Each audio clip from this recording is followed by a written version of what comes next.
बिस्मिल्लाहिर्रहमानिर्रहीम। अस्सलाम वालेकुम। इस वीडियो में बात करेंगे कि ओवरसीज़ पाकिस्तानियों के लिए एक बड़ी खुशखबरी ये है कि वज़ीर आज़म पाकिस्तान इमरान ख़ान ने ओवरसीज़ पाकिस्तानियों को 52 अरब रुपए का तोहफ़ा दिया है। इसकी मुकम्मल तफसीलात से आज की वीडियो में आपको आगाह करेंगे कि वो ओवरसीज़ पाकिस्तानी जो दुनिया भर के किसी भी कोने में बसते हैं, लेकिन उनके दिल हमेशा पाकिस्तान के लिए धड़कते हैं। पाकिस्तान पर जब भी कोई मुश्किल वक्त आए, अगर किसी कम्युनिटी ने कोई सबसे बढ़कर किरदार अदा किया है तो वो हमारे ओवरसीज़ पाकिस्तानी हैं।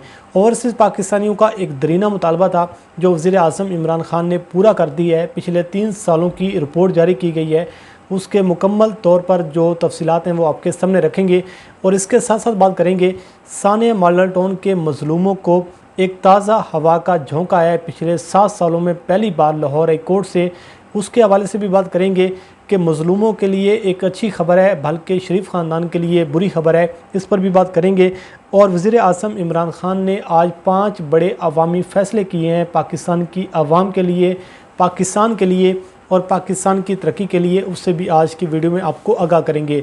लेकिन सबसे पहले बात कर लेते हैं मज़लूमों की, उन मज़लूमों की जो सानिया मॉडल टाउन के मुतासरीन हैं, जो लवाहिकीन हैं, जो पिछले 7 सालों से इंसाफ लेने के लिए दर बदर की ठोकरें खा रहे हैं। कभी एक अदालत जाते हैं, कभी दूसरी अदालत जाती हैं, लेकिन उनको अभी तक इंसाफ नहीं मिल पा रहा। आपके इल्म में है कि 2014 में जब मुस्लिम लीग नून की हुकूमत थी, शहबाज शरीफ वज़ीर आला थे और नवाज़ शरीफ वज़ीर आज़म थे, तो उस वक्त 2014 में रियासी दहशतगर्दी की गई थी और दिन दिहाड़े सैकड़ों लोगों को सरेआम उन पर गोलियां बरसाई गई थीं, जिसके नतीजे में 14 लोग मौके पर शहीद हो गए और 100 से ज़्यादा लोग ज़ख्मी हुए हैं, जिसमें अभी भी कुछ लोग जो हैं वो माजूर हो चुके हैं, कुछ लोग अभी भी शदीद तरीन बीमार हैं। लेकिन वो लोग जो हैं वो इंसाफ लेने के लिए दर बदर की ठोकरें खा रहे हैं।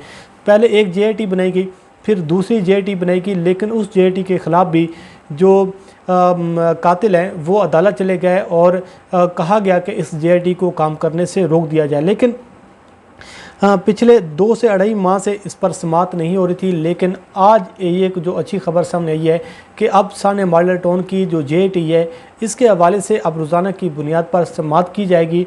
और आज अदालत की जानिब से ये कहा गया है कि हम इस केस को मंतकी अंजाम तक पहुँचाएँगे और जल्द अज जल्द इस केस को अब हम ख़त्म करना चाहते हैं। पिछले 7 सालों से लवाहिकीन इंसाफ लेने के लिए दर बदर की ठोकरें खा रही हैं। एक दरख्वास्त दायर की गई थी कातलों की जानिब से कि JIT जो है इसको ख़त्म किया जाए, तो अब इस पर यह समाअत जारी है, रेगुलर अब समाअत होगी रोज़ाना की बुनियाद पर कि क्या ये जो दरख्वास्त है ये काबिल समाअत है या फिर नहीं है। तो इस हवाले से अब रोज़ाना की बुनियाद पर समाअत होगी। आज पहली समाअत थी लाहौर हाई कोर्ट में, 7 रुकनी बेंच ने chief justice Lahore high court की सरबराही में लार्जर बेंच ने इस केस की समाअत की है। बैरिस्टर अली ज़फ़र साहब हैं, पाकिस्तान अवामी तहरीक के वकील हैं, उनकी जानिब से पेश हुए। आसिम नज़ीर तारड़ जो हैं वैसे तो शरीफ ख़ानदान के वकील हैं, लेकिन ये उन पुलिस वालों की जानिब से पेश हुए हैं जिन पुलिस वालों ने एक दरख्वास्त दायर की है कि इस JIT को ख़त्म किया जाए। अब रोज़ाना की बुनियाद पर इस केस की समाअत होगी, लेकिन आज शरीफ ख़ानदान के वकील ने एक चाल चलने की कोशिश की है और ये मुस्लिम लीग नून का, शरीफ ख़ानदान का ये वतीरा रहा है कि जितने भी केसेस हैं मुख्तलिफ़ अदालतों में, इनकी ये कोशिश होती है कि इनको डिले किया जाए और इन केसेस में किसी न किस्म की रुकावट पैदा की जाए। और मुस्लिम लीग नून को और शरीफ ख़ानदान को अब उस वक्त का इंतज़ार है कि जब अपने कोई मनपसंद जज जाएंगे तो फिर बाद में उनसे फ़ैसला करवा लिया जाएगा। लेकिन आज भी वही किया आसिम नज़ीर तारड़ ने, और उन्होंने अदालत के सामने कहा कि मैंने 1 हफ़्ते के लिए बैरून मुल्क जाना है, लिहाजा आप इसको एडजर्न कर दें ताकि मैं जब वापस आ जाऊं तो फिर इस केस को सुना जाए और इसकी रोज़ाना की बुनियाद पर समाअत होनी है। तो लिहाजा मैं अगले जुमे से, अगला जुमा जो आने वाला है, अगले जुमे से मैं बैरून मुल्क जा रहा हूं 1 वीक के लिए, तो लिहाजा मैं पाकिस्तान में अवेलेबल नहीं होगा, तो इसको आप एडजर्न कर दें। लेकिन आज अदालत ने कहा कि आसिम नज़ीर तारड़ साहब ऐसा अब नहीं हो सकता, हम इसको एडजर्न नहीं करेंगे, लेकिन ये हम कर सकते हैं कि अगले 2 रोज़ हम आपको सुन लेंगे, उसके बाद आप बेशक आप बैरून मुल्क जाना चाहती हैं आप चले जाएं, उसके बाद फिर हम अली ज़फ़र साहब को सुन लेंगे। लेकिन ये नहीं हो सकता कि अब हम इस केस को डिले करें और इसमें मज़ीद हम ताख़ीर का जो है इसको ताख़ीर तक पहुँचाएँ, लेकिन हम इस केस को मंतकी अंजाम तक आप पहुँचाना चाहती हैं, अब इसका हम फ़ैसला करना चाहती हैं। अली ज़फ़र ने जब दलाइल दिए तो उन्होंने बड़े बेहतरीन अंदाज में आज मुकदमा जो है वो अदालत के सामने रखा है और अदालत को भी झंझोड़ा है कि ये जो एक केस है ये तारीख में एक यूनिक केस है। आप इसको आम केस की तरह ट्रीट ना करें। ये एक ऐसा केस है कि रियासत ने सरेआम आम और मासूम और नहीते शहरियों पर जो है गोलियां चलाई, उन पर गोलियां बरसाईं, जिसके नतीजे में 100 से ज़्यादा लोग जो हैं वो ज़ख्मी हुए और उसमें से 14 लोग जो हैं वो जान की बाजी हार गए, उनको शहीद कर दिया गया। तो ये एक ऐसा केस है कि ये तो ना तो कोई ज़ाती दुश्मनी का केस है, ना तो ये कोई ऐसा केस है कि इसमें कोई किसी शख्स को कत्ल कर दिया गया हो, बल्कि एक रियासत ने आम शहरियों पर फायरिंग की है, उनको मारा गया है, उनको कत्ल किया गया है। तो इसको आप इस तरीके से ट्रीट करें कि ये एक यूनिक केस है और रियासत ने जुल्म किया है जो मासूम शहरी हैं उन पर, तो इसलिए आपको इस केस को यूनिक तरीके से आप देखना चाहिए। और उन्होंने मुझे ये भी कहा है कि जो पहली एफआईआर दर्ज हुई थी मुतल्लिका एसएचओ की मुद्दत में हुई थी, उसके बाद जेटी बनाई गई, पहले 7 रुकनी जेटी बनाई गई, फिर तब्दील करके 10 रुकनी जेटी बनाई गई। और आज जो एक अहम चीज़ सामने आई है कि अली ज़फ़र ने, जो कि पाकिस्तान अवामी तहरीक के वकील हैं, उन्होंने 1000 पेज का बुकलेट जो है वो 7 रुकनी बेंच के सामने रखा है कि आप इस बुकलेट को पढ़कर आप फिर फैसला कीजिएगा कि एक रियासत ने किस तरीके से अपने कातलों को बचाने की कोशिश की है, किस तरीके से शरीफ ख़ानदान की जब हुकूमत थी तो अपने लोगों को बचाने की कोशिश की गई। बहरहाल अब इसकी अब रोज़ाना की बुनियाद पर समाअत की जाएगी और अदालत की जानिब से आज कहा गया है कि आप इत्मीनान रखें, आपको इंसाफ मिलेगा, लवाहिकीन के साथ जो है ज़्यादती नहीं की जाएगी और इंसाफ के तकाज़ों को पूरा किया जाएगा। अब देखते हैं, कल भी इसकी समाअत होनी है, रोज़ाना की बुनियाद पर अब इसकी समाअत होगी। अब हम बात कर लेते हैं ओवरसीज़ पाकिस्तानियों के हवाले से। जो सबसे बड़ा जो हमारा मुकदमा है ओवरसीज़ पाकिस्तानियों का, और ओवरसीज़ पाकिस्तानी हमेशा हमारे दिलों के बहुत ज़्यादा करीब हैं।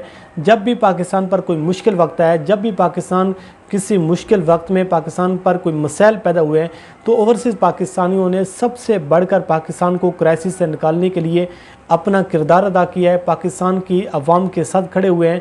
बेशक वो दुनिया भर के किसी भी कोने में बसते हों, लेकिन उनके दिल हमेशा पाकिस्तान के लिए धड़कते हैं। अब एक बहुत बड़ा अलमी है कि ओवरसीज़ पाकिस्तानी जो हैं वो बैरून मुल्क रहकर अपने खून पसीने की कमाई जो है वो पाकिस्तान भेजती हैं, और पाकिस्तान भेजकर जब वो यहाँ पर कोई जायदाद ख़रीदते हैं, कोई घर ख़रीदते हैं, तो बाद में जो ताकतवर लोग हैं उनकी ज़मीनों पर वो कब्ज़ा कर लेती हैं, लेकिन वो रहते बैरून मुल्क हैं और उनकी ज़मीनें जो हैं वो पाकिस्तान में उन पर कब्ज़े कर लिए जाती हैं। तो ओवरसीज़ पाकिस्तानियों की जानिब से वज़ीर आज़म इमरान खान के सामने एक मुकदमा रखा गया और कहा गया कि हमारी ज़मीनों से कब्ज़े जो हैं ये ख़त्म करवाए जाएँ और हमें जो इंसाफ है वो दिया जाए। तो वज़ीर आज़म इमरान खान साहब ने एक कंप्लेंट सेल जो है ओवरसीज़ पाकिस्तानियों का एक कमीशन जो है वो तश्कील दे दिया गया था, जिसके ज़िम्मे ये टास्क दिया गया था कि ओवरसीज़ पाकिस्तानियों के जो भी मसाइल हैं उनको तरजीह बुनियादों पर देखा जाए और सुना जाए।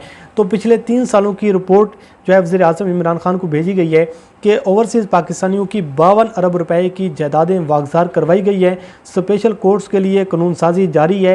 मुआवनत के लिए कंसल्टेंसी यूनिट भी कायम करने का फ़ैसला किया गया है और वज़ीर आज़म इमरान खान को ये 3 साल कारकर्दगी रिपोर्ट जो है ये अरसाल कर दी गई है, और जिसमें ये कहा गया ओवरसीज़ कमीशन जो है पंजाब के वाइस चेयरमैन वसीम चौधरी साहब की जानिब से कि पिछले 3 सालों से जो पंजाब कमीशन को 10,500 से ज़्यादा शिकायत मसूल हुई हैं, जिनका अजाला किया गया है। 29 अजला में ओवरसीज़ पाकिस्तानियों की शिकायत के फौरी अजाले के लिए डिस्ट्रिक्ट ओवरसीज़ पाकिस्तानीज़ कम्यूनिटीज़ की तश्कील की गई और ओवरसीज़ पाकिस्तानियों की शिकायत का अजाला करने के लिए स्पेशल कोर्ट्स कायम करने के लिए कानून साजी पर काम भी जारी है। नादरा के साथ मिलकर हम इस पर एक ओवरसीज़ पाकिस्तानियों का सेंटर जो है उसका क़याम कर रहे हैं। LDA board of revenue focal person और दूसरे डेस्क जो हैं वो इस पर भी काम कर रहे हैं, उनका भी क़याम अमल में लाया जा रहा है। IG पंजाब की तरफ से फोकल पर्सन बराए overseas Pakistani DIG operation Punjab को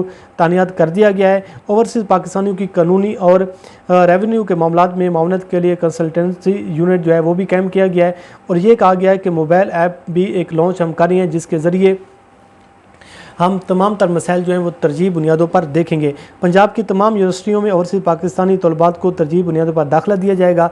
20% तक फ़ीस माफ़ की जाएगी और टूरिज़म डिपार्टमेंट कॉरपोरेशन भी पंजाब के मातहत होटल और जितनी भी चीज़ें हैं वो ओवरसीज़ पाकिस्तानियों को 20% रियायत देंगे।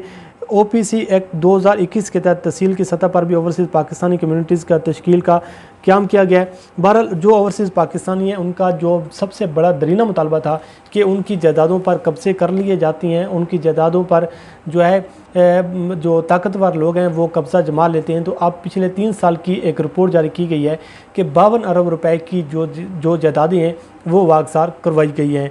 अब हम आखिर पर बात कर लेते हैं कि जो 5 बड़े फ़ैसले वज़ीर आज़म इमरान खान साहब ने किए हैं वो क्विकली आपके सामने रख देती हैं।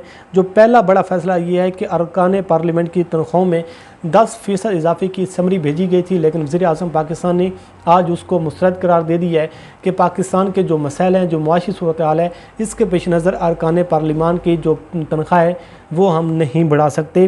दूसरे नंबर पर जो फ़ैसला किया गया है पाकिस्तान के लिए, पाकिस्तान में अगले साल 5G लॉन्च जो है हम करने जा रहे हैं, जिसमें मुतअद्दिद कंपनियां दिलचस्पी का इजहार कर रही हैं। काबीना ने भी PTA को हदायत जारी किए हैं कि टेलीकॉम की सर्विसेज को बेहतर से बेहतर बनाया जाए ताकि टेलीकॉम सेक्टर में इनकलाब हम ला सकें।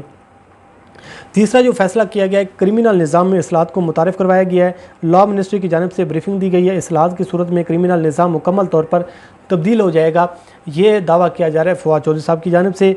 और चौथा बड़ा फैसला ये है कि हैवी कमर्शियल गाड़ियों पर एडिशनल कस्टम ड्यूटीज़ कम करने की मंजूरी दे दी गई है।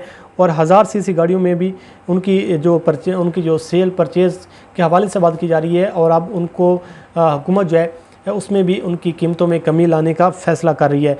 पाँचवां बड़ा फ़ैसला ये है कि एहसास प्रोग्राम के तहत अब चीनी, आटा और दीगर ज़रूरी अशिया पर इसी माह जो टारगेटेड जो सब्सिडी है वो दी जाएगी, कैश जो है सब्सिडी दी जाएगी।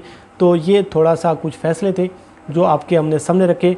बहरहाल हुकूमत जो है वो कोशिश कर रही है मसाइल को कम करने के लिए, महंगाई को कम करने के लिए, लेकिन आपके इल्म में है कि हर क्राइसिस के बाद एक नया क्राइसिस जो है वो इंतज़ार कर रहा होता है, जिसकी वजह से मसाइल जो हैं वो ख़त्म होने का नाम नहीं ले रहे। बहरहाल ये ओवरसीज़ पाकिस्तानी के लिए बड़ा ज़बरदस्त इक़दाम है कि जिनकी नज़रें हमेशा पाकिस्तान पर होती हैं, जो पाकिस्तान की आवाम के लिए सोचती हैं, तो उनके लिए एक अच्छा कदम उठाया गया। बहरहाल ये कुछ तफसीलात थी जो आपके सामने रखी। अल्लाह करीम आपका हामी नासरो, मुझे दीजिए इजाज़त। अल्लाह हाफ़िज़।